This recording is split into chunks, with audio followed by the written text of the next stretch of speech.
try this at home? Ladies and gentlemen, welcome back to another episode of Alpha Dale.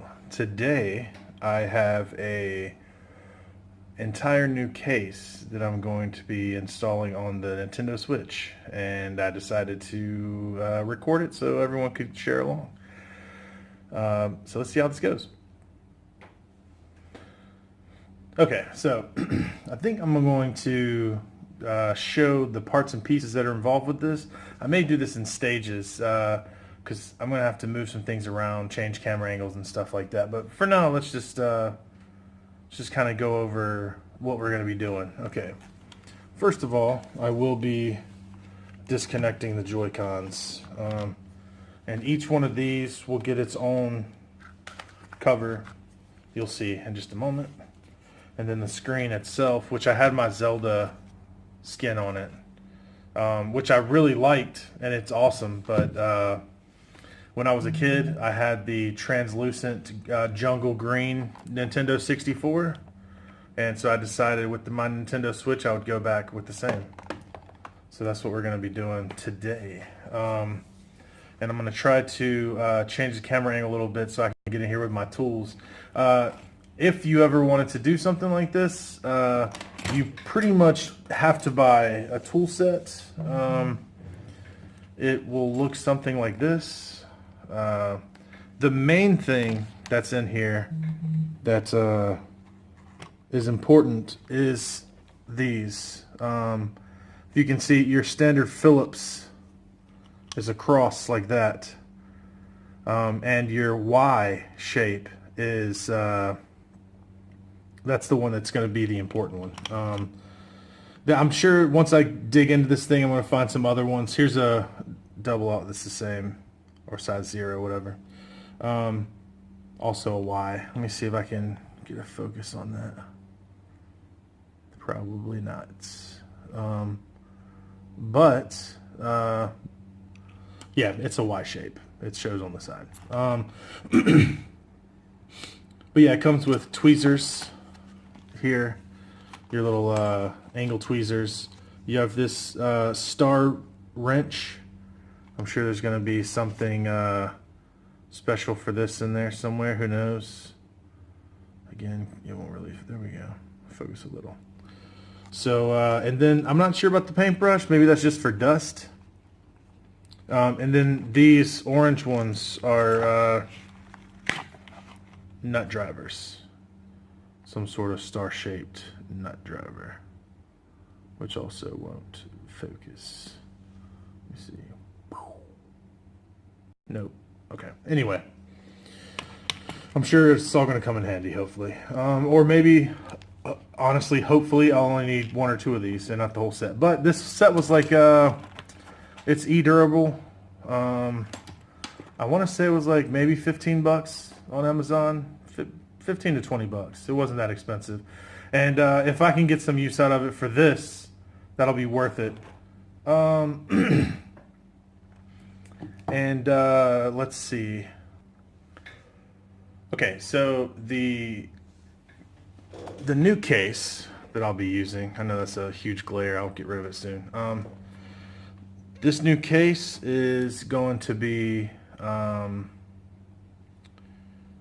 $39, and the tool set is $15. So if you did want to do something like this, you're looking at 55 bucks for a new. I know it's not for everybody, but honestly, I'm very proud of my Switch, so I wanted to dress it up a little and go for a more classic Nintendo look. So it's already been 4 minutes, so let's try to get into this. Okay, as you can see here, I know it's probably still hard to make out, but these first screws that you're going to encounter on the Joy-Cons, they're all the Y screws. This is the original reason why you need the Y screwdriver. Hey, one thing I probably should point out as I'm taking this apart, these lights start to flash periodically like it's trying to connect to something. So perhaps I'm not sure how safe this is. I mean, obviously it's been done, right? So, but I powered down the system physically from the display. I hit power options and power off, but then whenever you disconnect the Joy-Cons, they still light up like they're searching for something to connect to. So I'm not too sure. Hopefully I'm not going to mess anything up, but we'll see. If so, I may just have to buy some new Joy-Cons. Who knows? Okay, another thing I'm noticing as I'm working through this, it came with an entire bag of hardware. Looks to be only 10 or 12 screws. Hopefully that's all it takes to do this job. That would be amazing. Something tells me it's going to be more difficult than that, though. And another reason I'm excited is because it also comes with the multicolored buttons. So that's going to be a pretty epic change. I'm super excited to see how that looks when this is done. Alright, I got the initial 4 screws off the back. Once you do that, it opens up and it looks like you have your control panel here for your bumpers here whenever you're using it as a single controller. So I'm thinking it might just be that screw.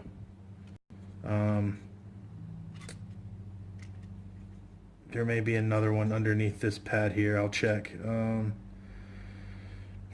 It's kind of hard to tell where all these screws are coming from, but I'll make sure to cover them all before I move on.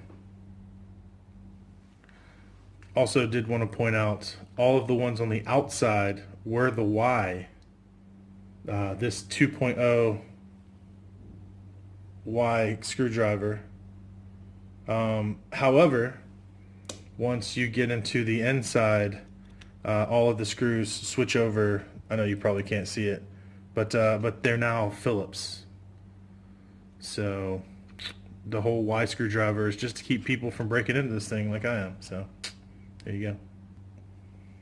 So it is just one screw to take this off of the back plate. One thing, an important thing to point out is whenever you do remove it, the button that goes into that hole right there, that's where your Joy-Con release would go. This is not replaceable with the kit, so if you drop that button and lose it, you are not gonna have a good day. I say that because as soon as I pulled this off, that's the first thing that dropped out of the back plate. So definitely keep an eye on that before you move forward. And just to be sure it's clear, the only screw that it took to take off that back plate, or we'll call it the bumper plate, the only screw that it took to take this off was right there next to the Joy-Con release.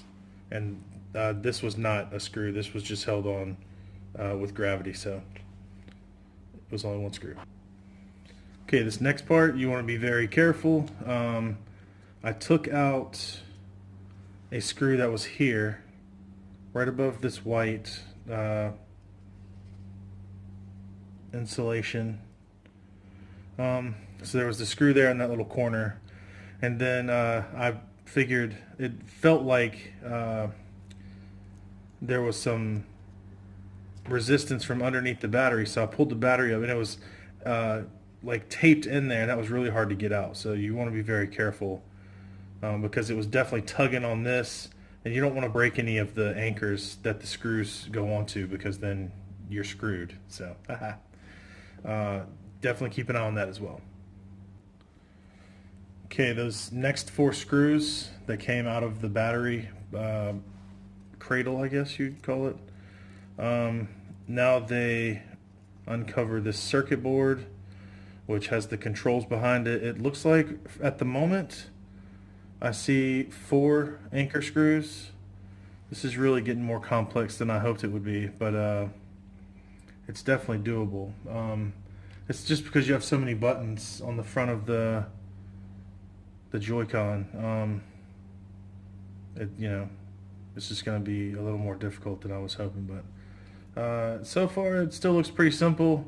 I'm just trying to keep all of my screws categorized and separated so I can remember which one went into which part. So we'll keep trucking away. Okay, so I kind of went crazy. I got really into this and forgot to turn the camera back on. But I will say it was only about 5 more screws. They were kind of just here in these portions for the buttons, just to hold those steady. And there were 2 in this joystick panel here. So it wasn't that difficult at all. Buttons kept popping out everywhere, so you definitely want a bigger bench than what I'm using to keep everything sort of consolidated. But all in all, it was pretty okay. And now I'm about to start going back together with the green Joy-Con. So we'll see what goes down after that. Okay, looks like we have a new development. This one, the new one. Here's the back plate, which is the same. But it also does come with the battery cover. I didn't notice that before, so I thought I was going to be using the gray battery cover. I thought it would look a little weird, but it actually does come with the green one, so I'll be able to attach that one as well. I kind of want to show you what I'm doing here.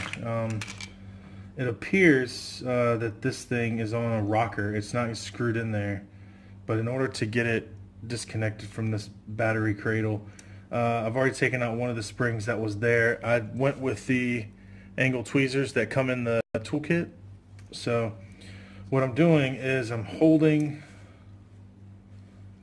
this out so I can reach in there and try to grab the spring and just lift the spring up off of its like connector where it's seated. Then once you can get it, because you don't want to bend it because you don't want to warp spring in there. I managed to get the other one out pretty easily. This one is fighting me though. I'm not sure how easy this one's going to be. But then it's going to be even harder because there is a part in here. I don't want to mess it up, but it's here and here. There and there. If you can see on this one, right here, it's going to clip in between those two, and that's what it's going to leverage on.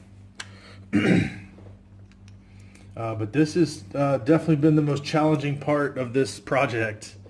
I'm going to leave the camera running for a minute just so I was hoping not to run this video up too long, but I think this is worth a watch because this is one of the harder parts I've experienced so far. So let's see how this goes.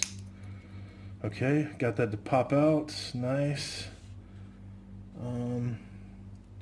The spring didn't get too damaged. It's a little warped, but that's not too crazy. And now there's another one screw there, little Phillips head.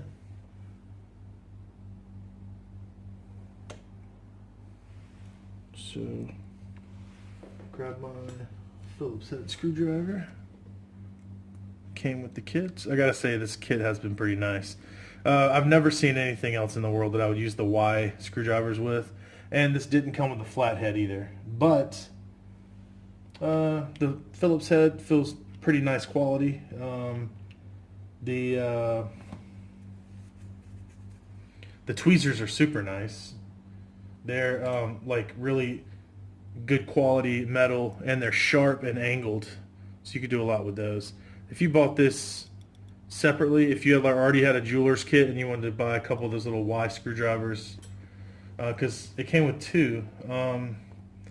There's the 2.0, and then there's also the double aught. So I'm not sure when this one will come in handy. Maybe with the display, I don't know, or maybe not at all. Hopefully, maybe it's going to be even easier than I thought. So now that this is off, then we're going to switch it out with this, and now we're going to reverse and go exactly back the way we came. So I guess I'm just going to take the screw that I just removed, put back on the screwdriver.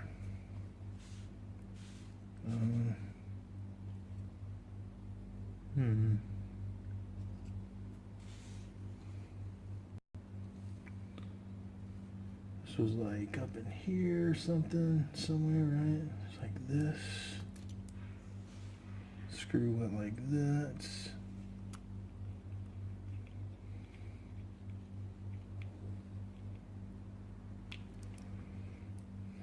Maybe it was a short screw. Maybe I should use the screws that they provided. That might not be a terrible idea. Let me try one of these short ones real fast. It could have been a short one. I didn't memorize all of them.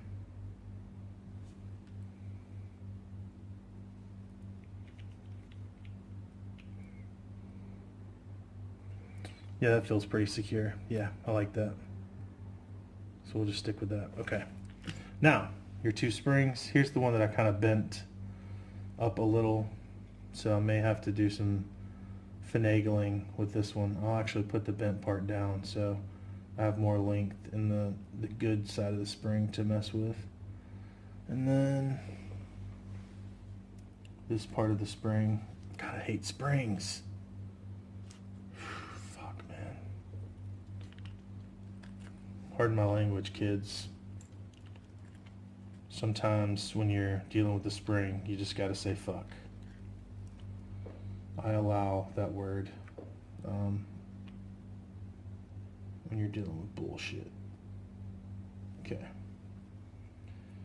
So, moment of truth. I'm gonna kind of get set. Okay, first make sure I got this right. Okay. I'll get set with the bent one. Oh, fuck. Stand by. I'm gonna leave the camera rolling. Fuck, this is entertaining. Uncut. Jackassery. Compliments of Dale. So here we go. Just try to get. Is this right? That looks weird. Okay. There.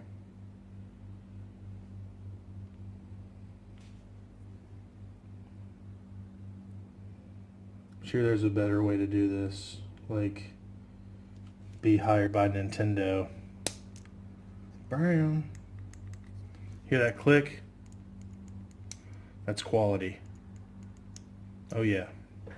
That's what that is. Alright, so now that that's good, that was the only thing to do with the battery.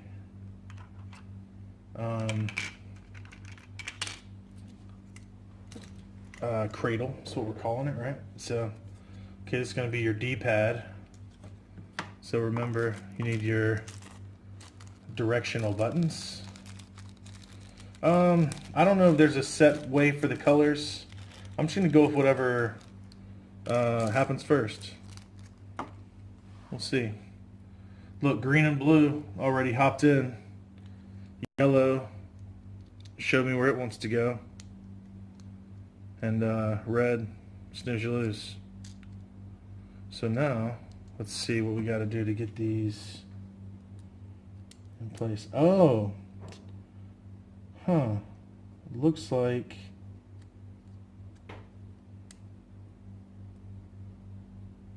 Let's see. They're keyed. Okay, got that one. Got that one. Nice. Okay, cool. So they're all in. Boom. Looks nice. Okay, I do not remember the order of operations, so I'm just winging it at this point, guys. I do believe that it sort of all came out like that, and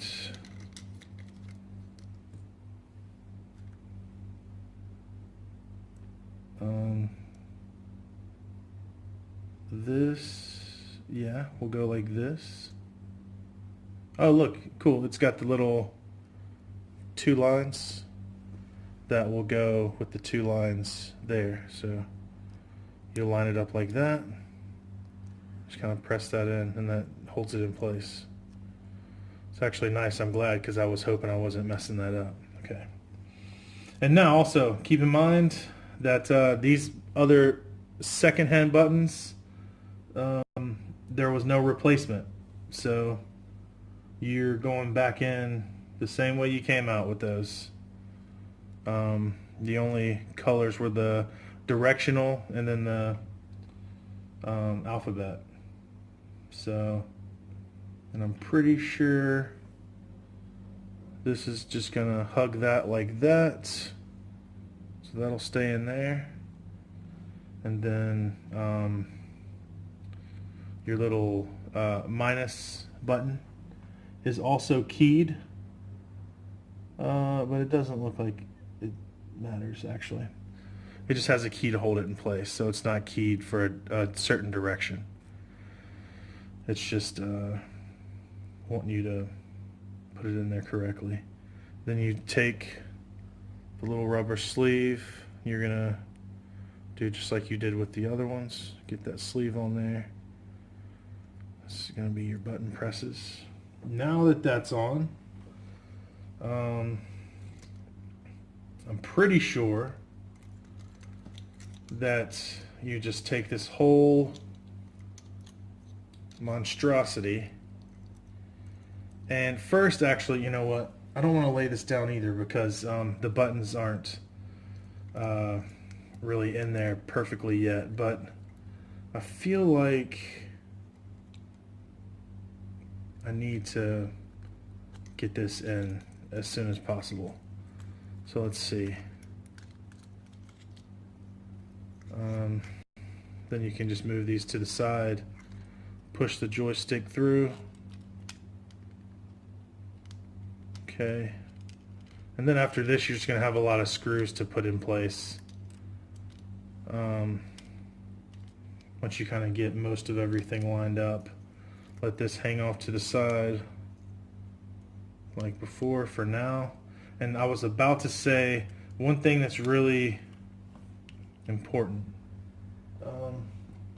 Maybe not necessarily important. One thing that'll help is this thing here.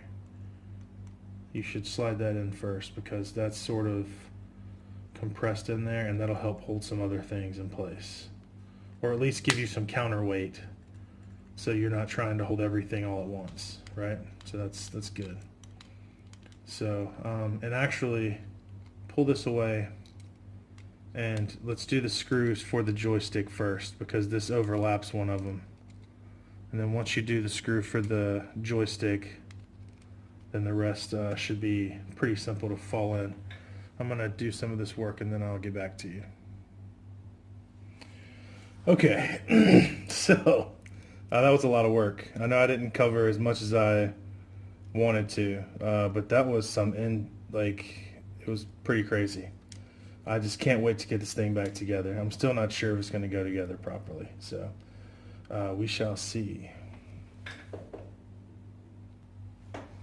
Okay, I just got the side piece or the back piece screwed back on properly, or as properly as I can.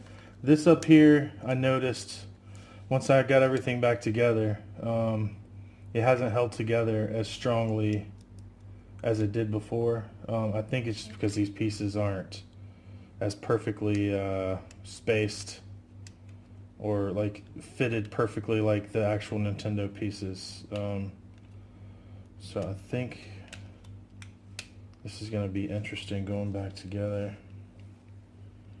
Here's the moment of truth though, as everything kind of falls back into place.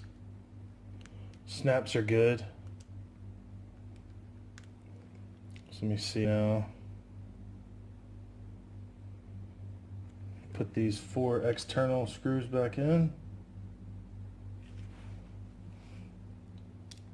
Switch back to my Y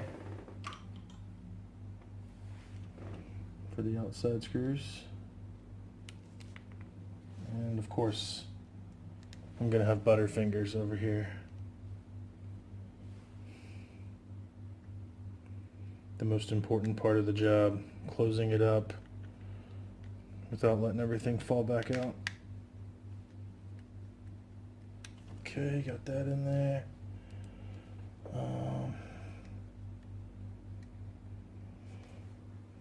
I always work from corners too. I was taught when I was working in a production environment. I almost lost that screw. That whenever you put things together, they fit together easier if you would take a screw and put into one corner, and then you would take the screw and go to the opposite corner. So you would never go there, there, and then there. You would go here, here, here, and then here. Basically making a star pattern. As far as putting things back together, it sort of ensures without effort that everything is aligning back perfectly. Because if you install your hardware in a star pattern, everything sort of shimmies itself back into place, you know. So, and I can already check my buttons and tell that they're working excellently. So with this last screw and a 27-minute video, we have one Joy-Con complete. Wow. This has been pretty fun, though. I will say that. See, it's still searching for a home every time you push a button. But it actually helps you test the buttons, so that's nice. All the buttons feel nice. Everything feels good. I can put my Zelda cover back on. I've gotten so used to playing with these, I don't even know what it feels like to play without them now. It just helps, I don't know. I like a lot of grip, especially playing games like Zelda, because you need to be running in one direction for a lot of the time. You need a lot of control. You need to be able to go back and, you know, so. Let's try it out on the screen itself. How about that? This is the real moment of truth right here. Click is good. Of course, that one clicked in perfectly.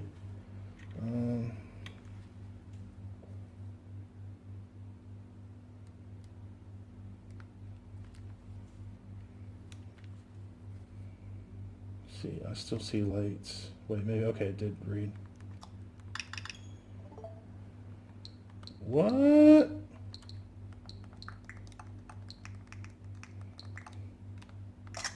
Yep. Well, you can hear the little tick.